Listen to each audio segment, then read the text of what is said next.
ఇప్పుడు doctor BR Ambedkar గారు కానీ జ్యోతిరావు పూలే గారి కన్నా ఈ ఆశయాలని మన జగన్మోహన్ రెడ్డి గారు ఈరోజు ఆయన ప్రతి పరిపాలనలో కూడా చూపిస్తూ ఉన్నారు. ఒక విషయం మీకు చెప్పాలి, ఎందుకంటే నేను ఇప్పటి వరకు కూడా ప్రతి ఊర్లో కూడా ఒక బీసీ కాలనీ ఎక్కడికి వెళ్ళినా సరే, ఎస్సీ కాలనీ, లేకపోతే వెలమ కాలనీ, లేకపోతే కాపుల కాలనీ అని చెప్పుకునేవారు. కానీ జగన్మోహన్ రెడ్డి గారు ముఖ్యమంత్రి అయిన తర్వాత ఆయన ఈరోజు రాష్ట్ర వ్యాప్తంగా ఈరోజు 32 లక్షల ఇళ్ల పట్టాలు ఇవ్వడం జరిగింది. ఆయన ఎక్కడ కూడా కులం చూడకుండా, మతం చూడకుండా, ప్రాంతం చూడకుండా, రాజకీయం చూడకుండా, మీరు ఏ పార్టీ కోటేశారో చూడకుండా, మీ ఇంటి మీద ఇంకా తెలుగుదేశం పార్టీ జెండా ఎగరేస్తుందో లేదా అని కూడా చూడకుండా ఈరోజు కులాలకు అతీతంగా, మతాలకు అతీతంగా ఈరోజు ఇళ్ల పట్టాలు ఈరోజు లాటరీ వేసి ఇవ్వడం జరిగింది. అదే ఆ రోజు డాక్టర్ అంబేద్కర్ గారు కలలుగన్నది ఏంటంటే ఈరోజు ఈ అసమానతను రూపుమాపాలని ఆ రోజు ఆయన కళ్ళగంటే ఈరోజు జగన్మోహన్ రెడ్డి గారు అది తీరుస్తూ ఉన్నారని మీ అందరికీ తెలియజేసుకుంటా ఉన్నా. అలాగే గత నెల అక్టోబర్ 12న మన జగన్మోహన్ రెడ్డి గారు మన సామర్లకోట వచ్చినప్పుడు ఇలాగే నా అక్కా చెల్లెమ్మలు, నా అన్నదమ్ములు, పెద్దవాళ్ళందరూ కూడా ఆ రోజు వేలాది మందిగా తరలొచ్చి ఆ రోజు జగన్మోహన్ రెడ్డి గారిని స్వయంగా కలుసుకుని ఆ రోజు ఆయన ఆశీస్సులు అందజేసిన ప్రతి ఒక్కరికి కూడా మీ అందరూ కూడా పేరు పేరున కృతజ్ఞతలు తెలియజేసుకుంటా ఉన్నా. మళ్ళా ఈ రోజు కూడా మీరందరూ కూడా వచ్చి నన్ను ఆశీర్వదించడానికి వచ్చినందుకు మీ అందరికి కూడా మరొకసారి కృతజ్ఞతలు తెలియజేసుకుంటూ, ఇంకా పెద్దల ఉంది కానీ 2 విషయాలు, ఎందుకంటే ఓనర్ మన సంస్థ చైర్మన్ కాబట్టి 2 విషయాలు ఈరోజు ఈ ఇళ్ల పట్టాల గురించి మాట్లాడవలసిన అవసరం ఉంది కాబట్టి మాట్లాడుతూ ఉన్నా. ఎందుకంటే ఈరోజు పవన్ కళ్యాణ్ గారు కాకినాడ పట్టణంలో ఒక లెటర్ రిలీజ్ చేయడం జరిగింది. ఈ ఇళ్ల పట్టాల దాంట్లో ఇన్ని వేల కోట్ల రూపాయలు ఈరోజు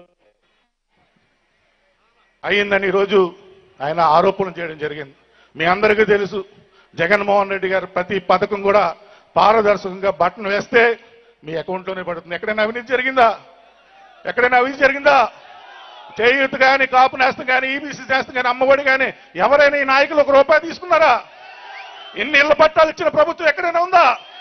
ఇంత మంచి పరిపాలన చేసిన ప్రభుత్వం ఎక్కడైనా ఉందా? 14 సంవత్సరాలు 3 సార్లు ముఖ్యమంత్రిగా చేసినటువంటి చంద్రబాబు నాయుడు పరిపాలనలో చెప్పగానే గుర్తుకొచ్చే పథకం ఏమైనా ఉందా చెప్పండి. ఉందా? ఆ రోజు ఎన్టీ రామారావు గారు, దివంగత నేత ఎన్టీ రామారావు గారు అనగానే ఏం గుర్తుకొస్తుంది? కిలో ₹2 పథకం వస్తుందా లేదా? తర్వాత దివంగత నేత డాక్టర్ వైఎస్ రాజశేఖర రెడ్డి గారు ముఖ్యమంత్రిగా ఉన్నప్పుడు ఆయన పరిపాలన అనగానే ఏం గుర్తుకొస్తుంది? ఆరోగ్యశ్రీ, ఫీజు రియంబర్స్మెంట్, 104, 108 ఇవన్నీ గుర్తుకొస్తాయి కదా. అదే జగన్మోహన్ రెడ్డి గారి ప్రభుత్వం అంటే మళ్ళా ఒక 2 రోజులు మాట్లాడుకోవాలి, ఎందుకంటే ఆయన పథకాల గురించి మాట్లాడుకోవాలంటే. అదే చంద్రబాబు నాయుడు గారి ప్రభుత్వం అంటే ఏం గుర్తుకొస్తుంది? ఏమీ గుర్తుకు రాదు. ఎందుకు చెప్తున్నానంటే మళ్ళా ఎన్నికలు వస్తున్నాయి, మళ్ళా ఎన్నికలు వస్తున్నాయి. మళ్ళీ ఎన్నికల్లో మిమ్మల్ని అందరినీ కూడా మాయ మాటలు చెప్పి మళ్ళీ ఎన్నికల్లో గెలవడానికి పవన్ కళ్యాణ్ గారు వీళ్ళందరూ కూడా కలిసి వస్తున్నారు. మళ్ళా మాసిపోవద్దని మిమ్మల్ని అందరినీ కోరుకుంటా ఉన్నా. ఎందుకంటే ఒక చిన్న కథ చెప్తా, చాలా మందికి చెప్పాను కూడా. ఒక ముసలావిడి చీకట్లో దప్పలంతో కుట్టుకుంటే, దప్పలం తెలుసు కదా మన దగ్గర, అది పడిపోతే దేవుడికి మొక్కుంటున్నట. ఏమని?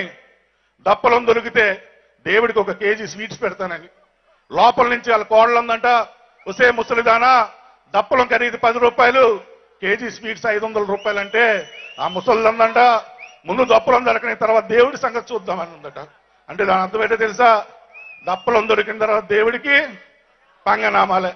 మళ్ళా ఈ పవన్ కళ్యాణ్ అవ్వచ్చు, చంద్రబాబు నాయుడు అవ్వచ్చు, ఈరోజు బస్సు ప్రయాణం ఫ్రీ, సిలిండర్లు ఫ్రీ, మాట్లాడితే ప్రతిదీ ఫ్రీ అని చెప్పి మళ్ళీ మిమ్మల్ని మోసం చేయడానికి వస్తున్నారు. కాబట్టి మోసపోకుండా మన కోసం ఆలోచించే వ్యక్తి మన జగన్మోహన్ రెడ్డి గారిని ఆశీర్వదించమని మిమ్మల్ని అందరినీ కోరుకుంటూ, మళ్ళా ఈరోజు జగన్మోహన్ రెడ్డి గారి ఆశీస్సులతో చాలా సంవత్సరాలు ప్రయత్నం చేసిన తర్వాత ఈరోజు పెద్దాపురం నియోజకవర్గానికి శాసనసభ్యులుగా నేను నిలబడతా ఉన్నా. మీ ఆశీస్సులు, మీ ఆశీర్వాదాలు నాకు ఇవ్వాల్సిందిగా మిమ్మల్ని అందరినీ, ప్రతి ఒక్కరిని పేరు పేరున కోరుకుంటూ శిరస్సు వంచి మీ అందరికీ నమస్కారాలు తెలియజేసుకుంటూ సెలవు తీసుకుంటా ఉన్నా. జై జగన్. జై జగన్.